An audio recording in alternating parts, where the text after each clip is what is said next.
Pilipinas, una sa ating mga balita. Crime of passion, ito ang sinisilip na anggulo ng kapulisan sa kagimbal-gimbal na pamamaslang at pag-chop-chop sa opisyal na si Police Executive Master Sergeant Emmanuel Balios de Asis. Pero agad naman itong pinasinungalingan ng pamilya ng biktima na naniniwala naman na isang set-up ang pagpatay sa kanilang padre de pamilya. Narito ang report ni Wina Hesoro. Kasalukuyang nakaburol sa Quezon City Police District ang chinapchap na pulis sa loob ng National Capital Region Police Office Headquarters. Sa panayam sa 2x2 kay Police Major Hazel Asilo, Public Information Officer ng Southern Police District, sinabi nitong sa kanilang nagpapatuloy na investigasyon, wala pang witness na lumalapit para patunayan na mayroong pamamaril na nangyari at wala rin umanong narinig na putok ng baril.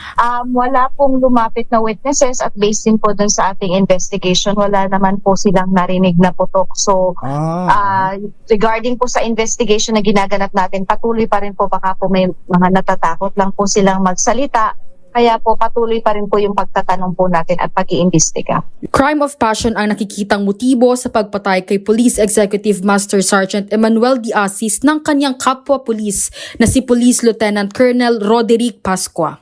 Ayon kay Asilo, umamin ang suspect sa ginawang pagpatay sa kanyang kabaro noong November 28 pero nalaman lang ng tauhan ng PNP ang nangyari nitong December 4. Pag-aamin daw ng suspect, nahuli niya sa akto ang kanyang misis na nakikipagtalik sa biktima sa loob mismo ng kanilang kwarto sa Married Non-Officers Quarter sa Camp Bagong Diwa. Ngunit binigyang diin ng anak ng biktima sa kanyang Facebook post na hindi totoo ang nangyaring pagtatalik kundi planado ang nangyaring pagpatay na nagsimula sa sapilitang pagdukot at pagpapahirap sa kanyang ama na nagresulta sa kamatayan. March 2024 pa umano nagsimulang magplano para sa pamamaslang kay de Asis.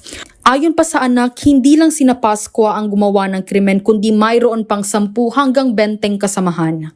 Para sa MBC TV Network News, ito si Wina Pearl Hesoro ng DZRH, una sa Pilipinas, una sa Pilipino.